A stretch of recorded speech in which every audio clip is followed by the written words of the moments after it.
नमस्कार सांग मैंने हंगर प्लेस किचन को आपण मानकु स्वागत। चलतु आज ओडिया ऑथेंटिक डिश कदली भंडा तरकारीटे बनैबा अति सहज उपाय देखंतु।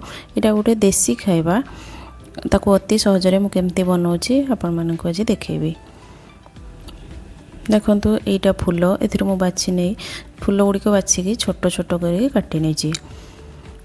तापरे गोटे पेन रे आमे पानी देबा। पानी को गरम हैला परे आमे सेथिरे एबे हळदी गुंड आउ अल्प टिके लूण देई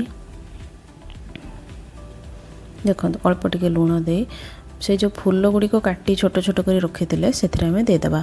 एटा को आमे 5 मिनिट सिझीबा पई छाडिबा। देखंतु एबे सिझी सारची मु ताको छाणी करी नै नैची। सेई पेनटा पुनी गरम करी सेथिरे मु सोरिष तेल किछि गरम करिवि। आउ तड़कारे मु अल्प टिके जीरा आउ दुटा सुखिला लंका ही देइछि। बेसी किछि मसला दबा एथिरे दरकार नै।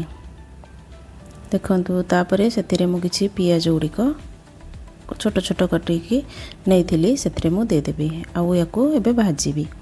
एबे चलंतु गोटे मसला तयारी करबा। ग्राइंडिंग जार रे मु किछि रसुण नैछि आउ अल्प किछि अदा भी नैछि आउ गोटा धनिया किछि नैछि आउ अल्प टिके जीरा भी नैछि।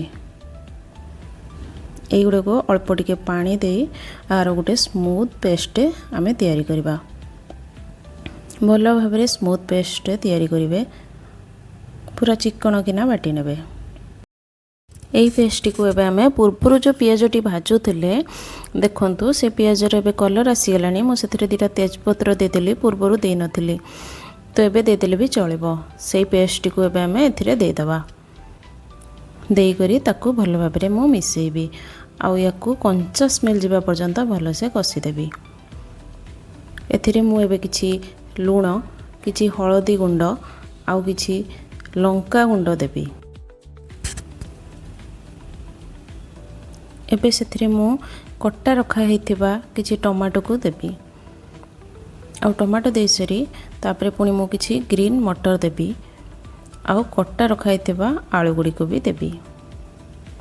आउ एई सब को मिसई की मु भलो भाबरे पुनी आउ थरे कसिबी। याको 5 मिनिट एमतिया कसिबे काहेकना आलूटा भजा हेनी तो आकु टिके भलो से एमतिया कसी देले आलू सिझी जिवो 50% सिझी जिवो। काइना पूर्वर आमे कदली फूल को भी सिझाई नेथिलु।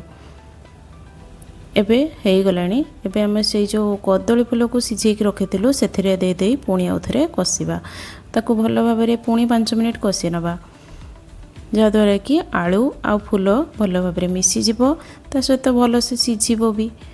आउ ताको टिके कवर दे दबा। कवर दे कि 5 मिनिट हेई गला परे मु ताको पुनी कवर काढी नेली। देखिली आलू आउ सब सिझी जाईची फूल गुडीक। सेतरे मु किछि गरम मसला पाउडर ऐड कली। इटा फ्लेवर देबो आपन को भलो स्वाद आनिया रे। देखंतु देई सरी मु आको गोळै देबी। एमती भलो भाबरे मिसी जिवो जेमती मसलाटी गोळे सरी मु ताको पुनी 2 मिनिट फ्लेम बंद करी ताको टिके रेस्ट रे देबी।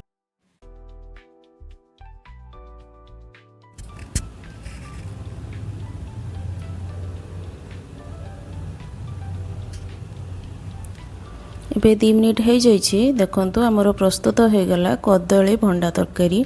वीडियोटी पसंद आसिले लाइक शेयर और सब्सक्राइब करेंगे और ऊपर थिबा बेल आइकन को दबे देबे जहाँद्वारा आपन को आगक आसुवा वीडियो रे नोटिफिकेशन पहुँची परिबो।